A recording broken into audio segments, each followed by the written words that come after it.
నా పేరు doctor CL Venkatrao. Sugar వ్యాధి ఉంది, మధుమేహం, డయాబెటీస్ ఉంది. ఒంట్లో నీరు చేరుతుంది. ఒంట్లో నీరేంటి? ముఖం ఉబ్బుతుంది, కాళ్ళు ఉబ్బుతాయి, కొంతమందికి పొట్టలో కూడా నీరు చేరుతుంది. మనం బొటన వేలుతో కాలు మీద ఎముక మీద నొక్కితే గుంట పడుతుంది. ఇది రాత్రిపూట తగ్గిపోతుంది, ఉదయం నుంచి ప్రారంభమై సాయంత్రానికి పెరుగుతుంది. ఈ ముఖం మీద ముందు కింద రెప్పలో నీరు చేరే అవకాశం ఉంటుంది. దీన్ని ఈ శరీరంలో నీరు చేరటాన్ని వైద్య పరిభాషలో ఎడీమా అంటారు. ఇది ప్రధానంగా షుగర్ ఉన్న వాళ్ళకి గుండె సమస్య వల్ల, మూత్రపిండాల సమస్య వల్ల వస్తుంది.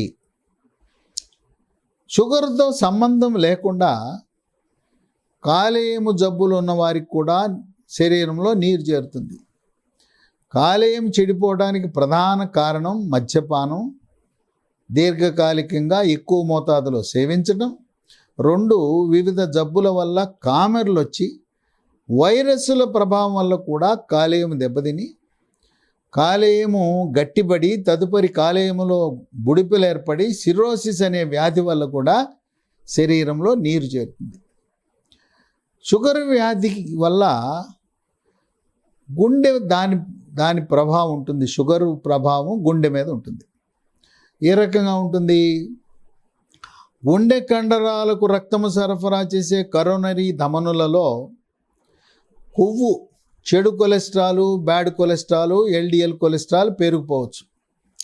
ఈ పేరుకున్న కొవ్వు మీద తెల్ల కణాలు, ఎర్ర కణాలు, ప్లేట్లెట్ కణాలు వచ్చి ముద్దలా అక్కడ ఏర్పడి రక్త ప్రసరణం, ప్రధానంగా 3 రక్తనాళాలు ఉంటాయి గుండె కండరాలకు సరఫరా చేసేవి.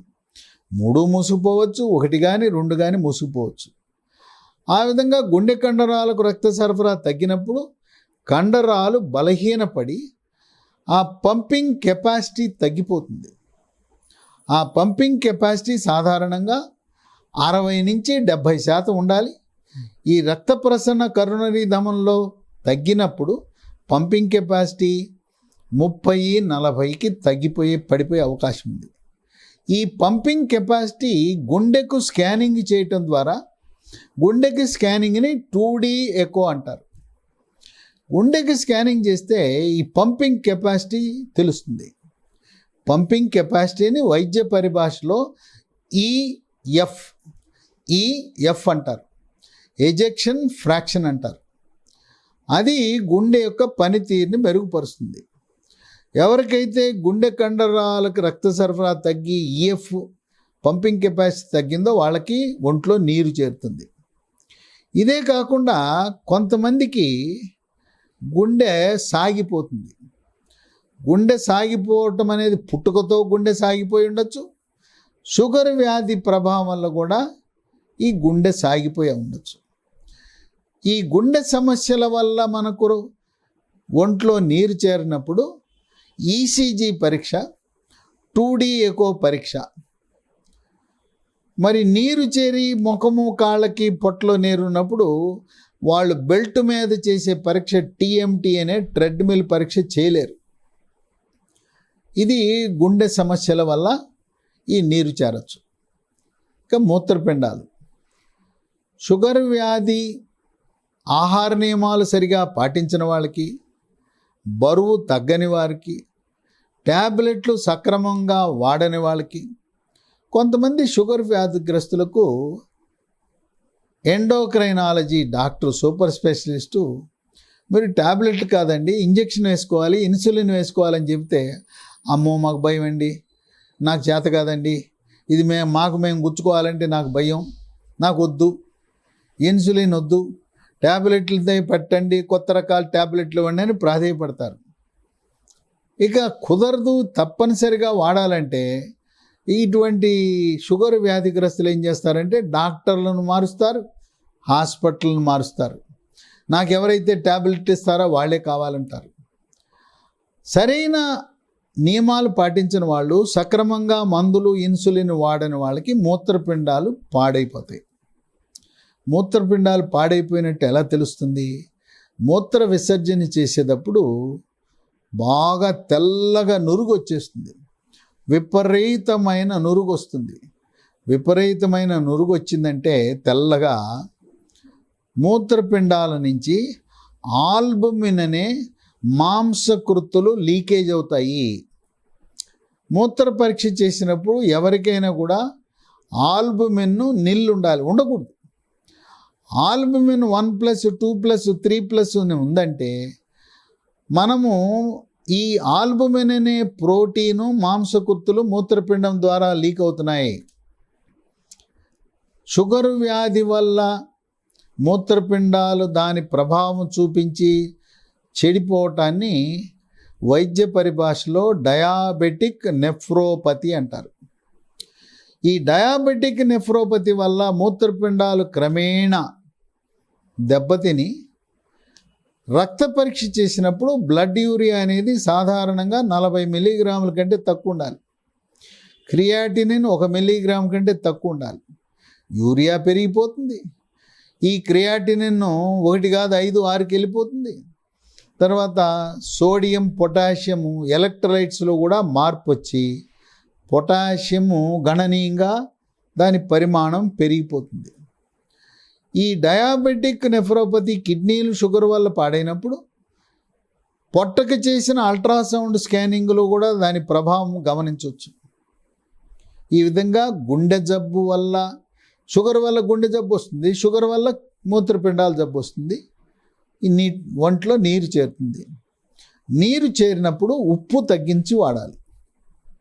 ఉప్పు కలిగిన వస్తువులు, నిలవ పచ్చళ్ళు, లేదు మనం మార్కెట్లో స్వగృహ ఫుడ్స్లో ఉండే మిక్చర్లు, బూందీ, ఉప్పు కలిగిన వస్తువులు వాడకూడదు. అట్లాగే రోజువారీ మనం తాగే మంచి నీరు కూడా నియంత్రణ చేయాలి. 1 లీటర్న్నర కంటే ఎక్కువ తాగకూడదు. ముఖం వాసి, కాళ్ళు వాసి, పొట్టలో నీరు ఉన్న వాళ్ళు నీరు కూడా తక్కువ తాగాలి. ఉప్పు అనేది అసలు మజ్జిగలో కానీ పెరుగులో కానీ పొరపాటు కూడా వేసుకోకూడదు. బటర్ మిల్క్లో ఉప్పు ఉంటుంది. లస్సీ తాగొచ్చు కానీ బటర్ మిల్క్ తాగకూడదు. ఈ శరీరంలో నీరు చేరినప్పుడు అది కాలేయం వల్ల సమస్యనా, మూత్రపిండం వల్ల సమస్యనా, గుండె వల్ల సమస్య అధ్యయనం చేసి ఆ గుండెకి మూత్రపిండాలకి తగు వైద్యం చేయించాలి. గుండె సమస్య ఉంటే కార్డియాలజీ డాక్టర్, మూత్రపిండాల సమస్య ఉంటే నెఫ్రాలజీ సూపర్ స్పెషలిస్టు, కాలేయం సమస్య ఏమైనా ఉంటే గ్యాస్ట్రోఎంట్రాలజిస్ట్ చూపించి వాళ్ళు ఇచ్చే మందులు వాడాలి. ఈ ఒంట్లో నీరు పోవటానికి వాడే మందులను వాటిని డయూరిటిక్స్ అంటారు. నీరు బయటికి పంపేస్తుంది. దాంట్లో సాధారణంగా ఎక్కువ మంది వాడేది లాసిక్స్ అనే ట్యాబ్లెట్ ఉంటుంది, డైటార్ అనే ట్యాబ్లెట్ ఉంటుంది. ఎక్కువ మంది లాసిక్స్ ట్యాబ్లెట్ వాడుతుంటారు. ఈ నీరు శరీరం నుంచి బయటికి పోయినప్పుడు కొంచెం వీక్నెస్ అని అనిపిస్తుంది, కొద్దిగా బలహీనత అని అనిపిస్తుంది. ఏది ఏమైనా షుగర్ వ్యాధిగ్రస్తులకి ముఖం వాసినా, కాళ్ళు వాసినా, పొట్టలో నీరు చేరినా ఎవరు కూడా నిర్లక్ష్యము చేయకూడదు.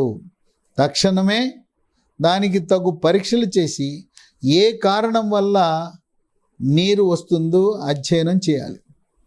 మనం ప్రయాణం చేసి బస్సులో కానీ విమానంలో కానీ ఒక 8 గంటలో 12 గంటలు కూర్చుంటే అది సహజసిద్ధంగా షుగర్ ఉన్న వాళ్ళకే కాదు, షుగర్ లేని వాళ్ళకు కూడా పాదాల వాపు వస్తుంది.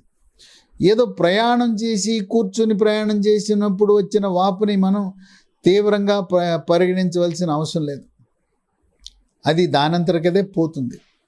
రాత్రిపూట పాదాల వాపు తగ్గాలంటే ఒక పరుపుని మడిచి చుట్టి 2 కాళ్ళు ఆ పరుపు మీద పెట్టుకుంటే ఉదయానికల్లా పూర్తిగా ఆ పాదాల వాపు తగ్గిపోతుంది. అందుచేత ఒంట్లో నీరు చేరటం అనేది ప్రమాద గంటికలు మోగుతున్నాయి. గుండెన్నా పాడైపోయింది, మూత్రపిండాలైనా పాడైపోయినాయి. దీన్ని ఎవరు కూడా షుగర్ వ్యాధిగ్రస్తులు ఒంట్లో నీరు చేరటం అనే దాన్ని ఏదో వచ్చిందిలే అనేసి నిర్లక్ష్యం చేయకుండా తక్షణమే వైద్య సలహా పొందండి.